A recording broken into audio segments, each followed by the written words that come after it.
Today, Shemar Stewart update. DJ Ivey's coming back. And is T-Rob staying or is he gone? Hey, if you rocking with the U, you know what to do. Hit that like button and enjoy the video. A special salute for the truth, Sean Taylor. See, everywhere I go, you know I rep that you. Orange and green from head to toe, that's you. All right, with Shemar Stewart today on Armor All-American practice just wrapped up. So you have a top three, right? So it's Miami, Texas A&M, Georgia, correct? Yes, sir. So tell me a little bit, Miami, how do they make your top three? It's home, and it's always a possibility if I want to stay home close to my family. What about Texas A&M? It's a very family-oriented team, good coaches, good culture, and they've done something special over there. And Georgia, how do they make it? Georgia, because I got a good program all around, know how to develop their players, put them in the league, and have a good future after football. When are you going to make your commitment? It's February 2nd. February 2nd. That one school, whichever school it may be, what would that one school have over the other guys? The school I would commit to, I feel like it'll give me the best chance to succeed after football and give me a chance to be the best player I could be on the field. That was five-star defensive end Shemar Stewart talking about his recruitment. Here are the facts about this man's recruitment, right? These are facts. He's committing in February. His big three that he stated is Miami, Texas A&M, and Georgia. And this is the most important fact. I want you to come on in. I want you to scoot closer. This is the most important fact. Nothing is official until he signs on the dotted line. Nothing is official until he signs on the dotted line. I don't care what anybody says. I don't care what this video says. I don't care what I say. Nothing matters. Nothing is official. I'm not going to say nothing matters, but nothing is official until a recruit signs on the dotted line. So please keep that in mind while I tell you three things that happened this week that should make the Miami Hurricane fan base be happy, okay? The first thing is Shemar Stewart decided to cancel his visit to Texas A&M and instead will be coming to Miami. That means Mario Cristobal will get 2 visits, right? 2 visits with Stewart. That's big time.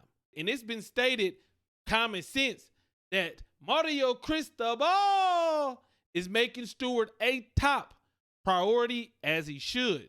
Next, this post from a Georgia insider has been circulating. UGA is not getting Stewart. I think he is Miami bound at this point. So he cancels his visit with Texas A&M. Georgia insider says he's coming to Miami.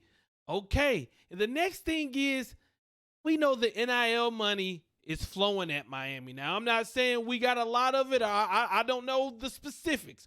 All I know is the Ruiz family has been very vocal on Twitter about helping players out and helping Miami get to where they need to be, especially when it comes to the NIL money.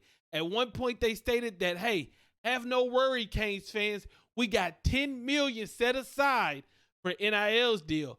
Then somebody tweeted at John Ruiz saying this, Shemar Stewart, please, John, in which John quote tweeted and said, have I ever let you guys down? I'm all over it. 3 exclamation point. Listen, guys, I'm not saying go out and start getting your custom-made Shemar Stewart Miami Hurricanes jersey. I'm not saying that. What I'm saying is if you're looking at recruiting, if you're following recruitment, this was a good week for the Miami Hurricanes. We'll see how we finish. We'll see in February where he commits. Next story, DJ Ivey decided to come back for his final season at Miami. He said this via Twitter. I will be returning back to the U for my final year of eligibility. Let's finish what we started. Hashtag Go Canes. I think we ain't done yet. Now, let me say this about DJ Ivey. As a young man, I'm excited that he's coming back because honestly, I don't think his tape has NFL. I don't think he has NFL tape. So I don't think his draft would have gone well. He could have transferred, but hey, he's coming back to Miami. DJ Ivey has the body to whereas if he puts together a good, solid year, and then you add that with a good combine, some teams will want to look at him at the NFL draft because I do think he has the measurables. Don't know how fast he is. I don't know what he's running at the 40, but when you look at his size, it's there. But the play on the field has to get better. The play on the field has to get better. When this guy was coming out of high school, 4-star recruit, people said he was the next Mike Rumpf,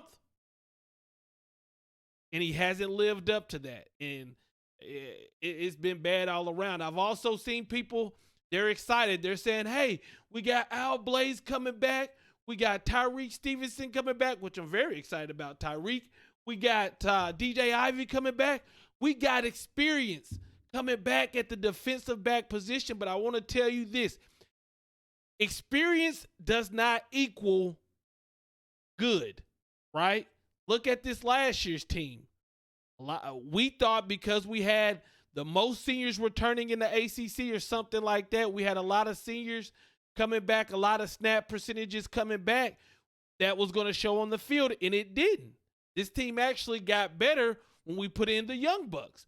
So listen, just because a player has experience, just because we have players who have the experience, does not mean that's going to equate to them being good. Now, my hope and my prayer is that DJ Ivey comes back under Mario Cristobal and he gets better as a player, because that cornerback position is one that we've got to get better at. Right now, I see cornerback 1, Stevenson, and then everybody else on this side.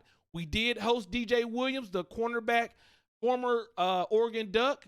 He posted on his Instagram. He was up in the Miami gear. We have no word whether he's going to come here or not. But DJ Ivey decided to come back, and we'll see how he plays this year. We'll see if he can put together a good season and get himself to the NFL. Now, the hot topic right now is T-Rob. Is he staying? Is he going? Bruce Feldman, Miami's defensive back coach Travaris Robinson, is getting a lot of interest from several big programs per source. The former South Carolina DC and DB's coach, a Miami native, is getting consideration for potential spots at Alabama and Georgia, among other places. All right, let me try to make this as simple as possible, right? T-Rob, great recruiter. He's shown he can develop talent and get talent to the NFL. We should do everything we can to keep him. We should throw money his way. We should throw co-defensive coordinator his way. We should do everything we can to keep him. But I want people to realize, just because we can throw money and we can throw titles his way doesn't mean he's going to stay here at Miami. He is a well-wanted individual, right? When you put T-Rob with an up-and-coming guy like DVD, with a B-Mac, with a Mario Cristobal, that's a hell of a recruiting staff just off the name, the guys I named. That makes sense why Bama and Georgia is saying, hey, they doing a little something right here. Well, you know, let's try to get T-Rob away from him, because we know we can keep our pipeline down there, even though Mario's going to make things just a little bit tougher. Mario's not going to keep all the elite talent away from Bama and Georgia, but it ain't going to be easy like it has been. You best believe that. That's why they want to get T-Rob. And if they don't get him this year, they're going to try to get him next year. T-Rob will not be at Miami for long, I do not think, because I think T-Rob wants to get back to where he was a defensive coordinator. So I'm saying all this to say this. T-Rob's a well-wanted individual. So I know a lot of people, if T-Rob goes to Bama or Georgia, they're going to get mad at Mario. They're going to say, well, Mario, we're supposed to have all this money, blah, blah, blah, blah, blah. Georgia has a national championship they just won. Plus, they got his homeboy, Muschamp over there as well. And maybe Georgia can offer T-Rob something that we can't. So, to wrap this up, T-Rob, I hope he's on his staff. He's one of the coaches that I wanted to stay on his staff. If he's not on this staff, it wouldn't surprise me. It wouldn't surprise me at all, and I wouldn't be blaming Mario if it wasn't. So let me know what you think in the comments. I'm out. Peace.